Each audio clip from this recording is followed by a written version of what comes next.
Hello po mga kalingap. Ako po si Kalingap Edu at ito po, please support si Ate Maya Vlog sa kanyang mga videos sa kanyang YouTube channel. So hello po sa inyo mga kalingap. This is Kalingap JJ. Please support my vlogs po sa mga uploads sa vlog and sa live mga kalingap. Siyempre, kanina po yung notification bell, like, and siyempre subscribe po. Maraming salamat po mga kalingap.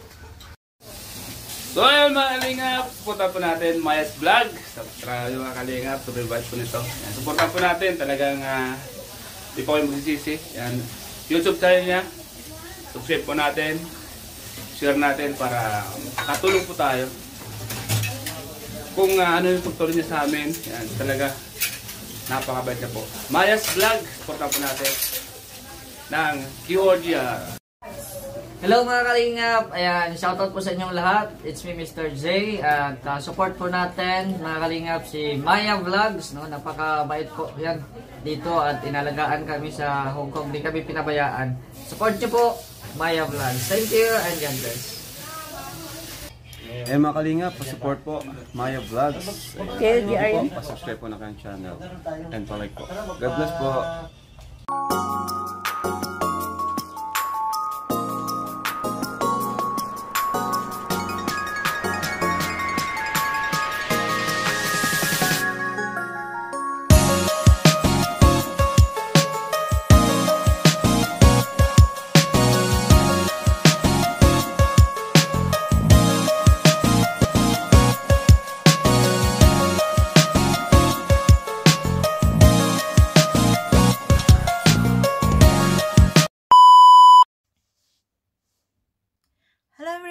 Welcome back to my YouTube channel. It's Maya Vlog.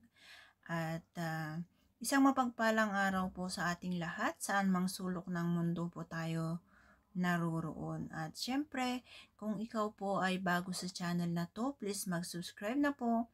At huwag po nating kalimutang pindutin ang bell button for more updates. At syempre, huwag po nating kalimutan ang ama at founder ng Kalingap, na si Kuya Bal Santos Matubang, Kalingap Rab, Ate Edna Vlog, Jack Tapia Matubang, sa lahat po ng K-Boys at Kalingap Reactors at syempre ang aming team leader ng KOGR na si Ma'am Marie Pinida, pa-support na rin po. At ayan, today's video guys is atin pong bibigyan reaction or atin naman pong mapapanood ang some part po ng part 4 ng magkakapatid na zombie. So last week or last time is napanood naman po natin yung part 3 na pagbisita ni Kalingap Rab po sa kanila at sila po ay nabigyan ng chocolate at ibinigay din po yung mga galing sa mga supporter ng HK para po sa kanila kasi meron pong nagbigay. Ayun po yung napanood natin sa part 3. So ayan guys, ngayon naman is atin pong panoorin ang part 4 kung meron naman pong pagbabago or kung may ibang pangyayari naman na ating matutunghayan sa magkakapatid or ating mapapanood, ano. At sana naman po is meron naman na kasi may dala pong regalo, kakaibang regalo po para sa kanila na binili ni Kalingap Rab. At ayan, sana ngayong pagpunta ni Kalingap Rab ngayon ay makipag-usap po sila, ano. Kasi talagang hindi po sila nagsasalita or talagang limited or iisa lang yung nakikipag-usap. Kaya sana naman ngayon is marinig po natin ang kanilang boses kahit man lang sabihin nilang salamat, no? At atin pong makikita kung ano kaya ang reaction nila sa bagay na ito. At ayan, atin pong panoorin ang unang kaganapan or first part po ng ating video. Luis, tawagin mo ang kapatid mo.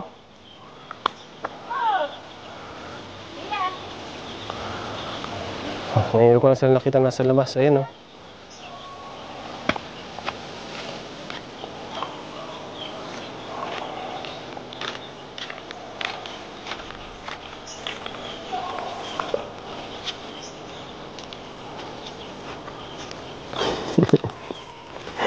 Hindi ka pinansin? Hindi kayo napiran? Hindi napiran. Ayun, napiran ka. Oh, ilang kayo? Ilang kayo dito? Isa, dalawa. Kasan yung isang babae?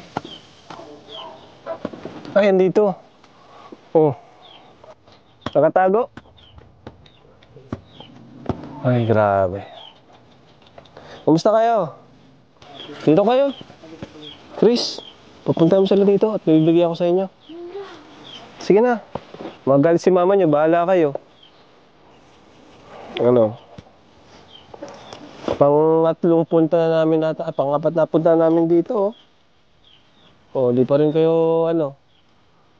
Di pa rin kayo lumalabas dyan. Diba? Ito si Chris, oh. Buti pa si Chris, oh. Chris, kumusta Chris? Okay man. Oh, buti pa si Chris. Oh, masarap ba yung ano binigyan namin noong nakaraan? Opo. Kinain nyo? Opo. Ayun lang pala. Ano yung binigyan namin? Ano yung kinain nyo kanina? Yung binigyan namin noong nakaraan? Chocolate? Ngayon may pasalubong ako ulit. Pero dito muna kayo. Kausapin nyo kami para maganda yung usapan natin. Ano? Sige na. Punta mo sila dito. Sino nga ito? Si Bea. Dito kayo, Bea. Tapos si, ano, Melissa. Dito kayo. Punta kayo, Maya. Sige na. Dito nga, oh. Dito nga, Chris, oh. Dito nga, Chris. Oh, ayun na. Nag-move na si Chris. Oh, dito ka, Melissa, oh. Oh, Bea, upo ka na. Upo na. Sige na. Oh. Sige. Dito, upo ka na dyan. Ano nangyari pati sa, ano nyo, higaan nyo dito? Melissa, dito ka na, Melissa. Oh, kala ko, ano, okay na tayo. Oh, yan. Dito na kayo. Mga kalingap, nataguan pa rin tayo nila. Oh, sayang, di ko to ibibigay, oh. Maganda pa naman tong pasalubong ko, oh. Oh. Ang mahal pa naman ng bili ko nito, oh. Oh, di ba, ano, wala kayo nito, kaya binilang ko kayo. Kailangan nyo kasi ito para malaman nyo rin mga nangyayari sa labas. Ito rin yung suggestion ng mga viewers natin. Ano? At ayan guys, no, atin pong napanood, no, nung tanaw po nila na naandun na parating na po sina Kalingap Rab, is agad-agad na naman po silang nagsitakbuhan at pumasok sa kanilang bahay, no? Pero meron pong late na nakapasok sa bahay, kaya ayun, nakita po natin sila sa labas at ayun nga, nakita naman natin na halos hindi po sila pinansin or wala man lang nag-hi, hello, ano. Talagang dire-diretso lang talaga sila sa bahay na ganun. At ayan natin pong manoorin yung next part. At dito natin makikita po kung ano ang magiging reaksyon nila, kung masaya ba sila sa ano, kung masaya ba sila sa regalo ni Kalingap Rab para sa kanila, no? Kaya eto, panoorin po natin ang kanilang reaksyon. Kung matutuwa baga sila or kung basta kung meron bang kakaibang reaksyon na makita natin sa kanila, kasi sobra talagang walang imik-imik, yung kulang, parang ano, limited po talaga yung pakikipag-usap nila. Kung ano yung isang tanong, isang sagot lang yun. Minsan hindi pa nagsasagot. So, ayan, atin pong panoorin yung next part po ng ating video.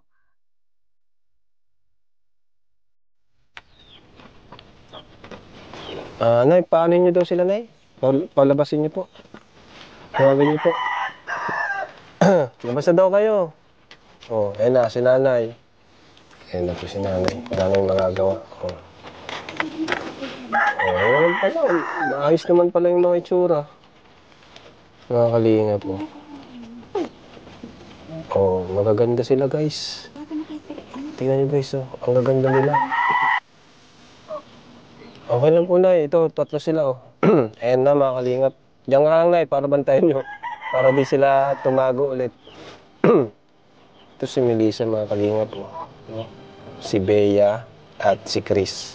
Sila po ay mga magkakapatid dito na sobrang mahiyain po sa lahat. Sa lahat ng nakilala ko, sila yung pinaka talaga. No?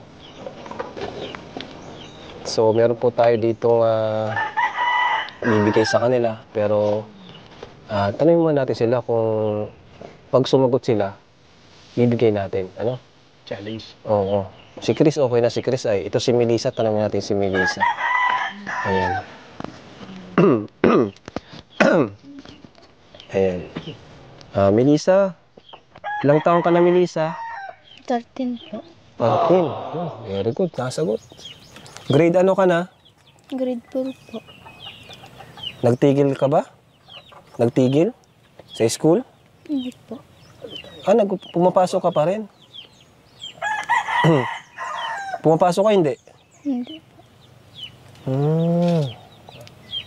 Ayan mga kalingap mo. Nasagot si Melissa, very good. Ano pa bang tatanong natin kay Melissa?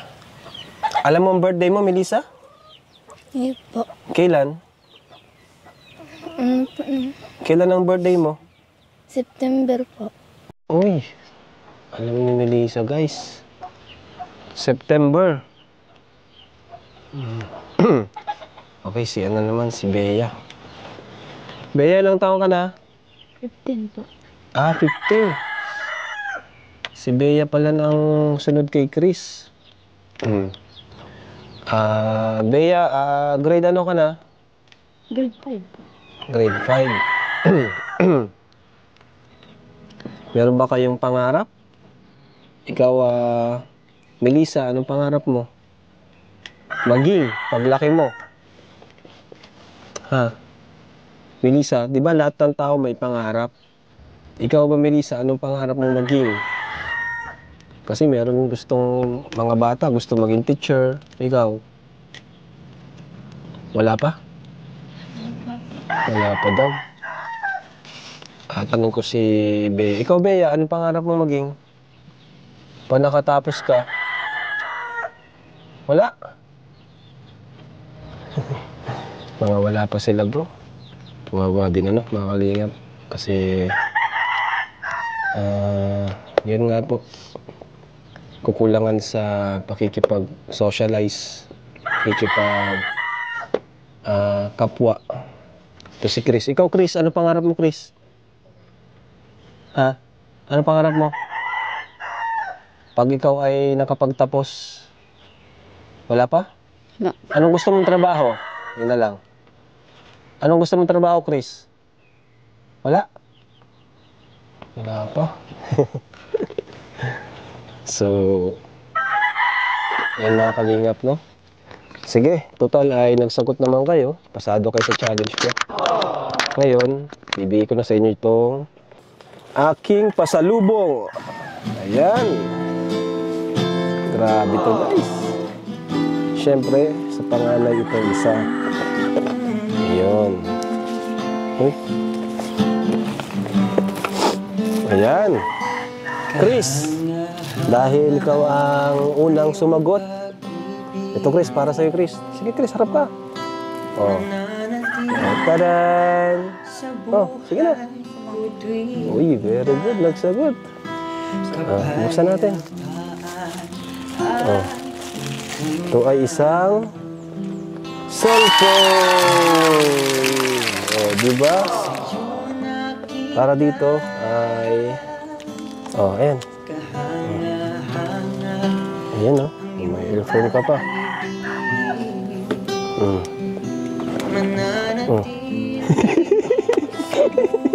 Nilabag mo lang dyan. Gamitin mo na. Hawakan mo. Hawakan mo lang. Nasisira yan. Nakagamit ka na yan?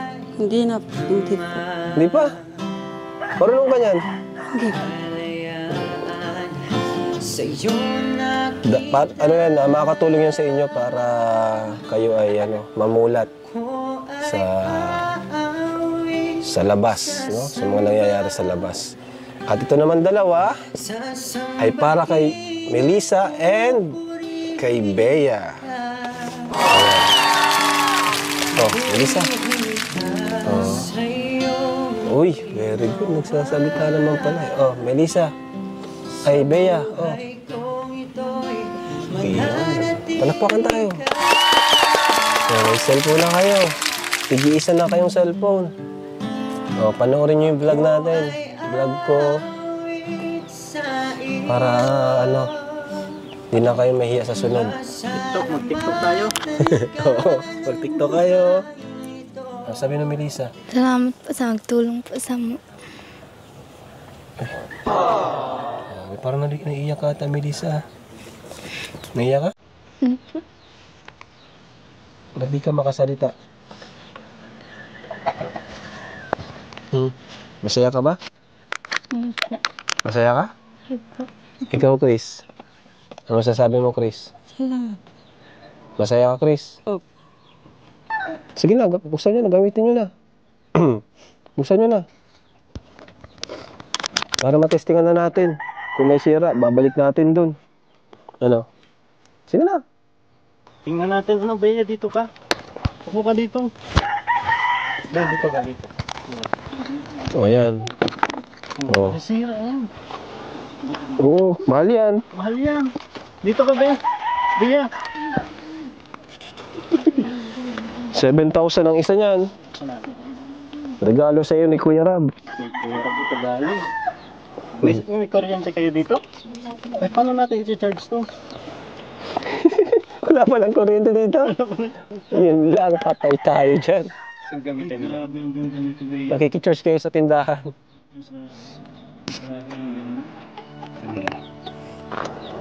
Picture. Selfie. Oh, selfie tayo. Oh.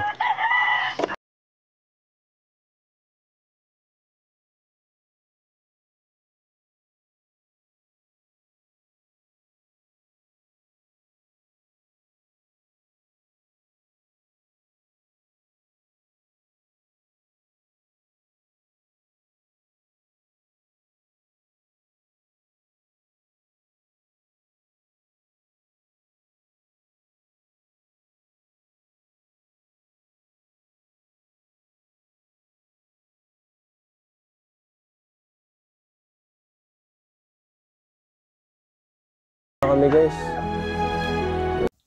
Ay, nako. At yan guys, atin pong napanood yung video na kung saan is ibinigay na po ni Kalinga Prab yung cellphone nila. At sobra napakalaki naman po talaga sila at sobra talagang magmahal si Kalinga Prab sa mga beneficiary niya. Ginagawa niya lahat ng kanyang makakaya para makabalik sa normal na pamumuhay yung mga magkakapatid, no? Kaya bumili siya ng cellphone, halos tag-isa-isa po sila, and request po din ng karamihan na dapat na magkaroon po sila ng ganun para sa kahit papaano is makapanood po sila kung ano bang nangyayari sa paligid nila, no? At baka dito is matuto rin sila at syempre magaya din nila yung pinapanood nila, ganun ganyan, o di ba? Kaya malaking tulong po ito para sa kanila para ma-expose sila sa mga iba't ibang gawain sa social media, yung mga sayaw, kanta, malay mo mamaya pag nakakita nilang may sumasayaw o tutulad na rin sila o ganun. Kaya napakalaking tulong po itong cellphone para sa kanila. Ngayon ang problema nga lang, wala po silang kuryente, so kailangan pa po nilang mag-charge sa mga kapitbahay doon sa may sentro. Pero sana naman po sa susunod meron na po silang power bank. At Ayan, shout out po sa inyong lahat dyan. At ngayon guys, atin pong hihintayin ang next part or part 5 maybe. Yung plan po ni Kalinga Prab is ilabas po sila, dalhin po sila sa bayan, pumunta po sila ng SM, o diba? Ito yung napaka-exciting na hinihintay ng lahat. Ako din po hinihintay ko itong mangyari. Kasi gusto din po natin matingnan or mapanood kung ano ang reaksyon nila sa labas ng bundok. At ayan, stay tuned lang po kayong lahat dyan. At atin pong hintayin ang pangyayaring lalabas po sila at kakain sa labas, mag-shopping, o diba? At hanggang dito na lang po muli ang aking reaction para sa magkakapatid na zombie. Maraming salamat po sa walang sawang pagsubaybay sa aking mga uploads. At bye-bye and God bless.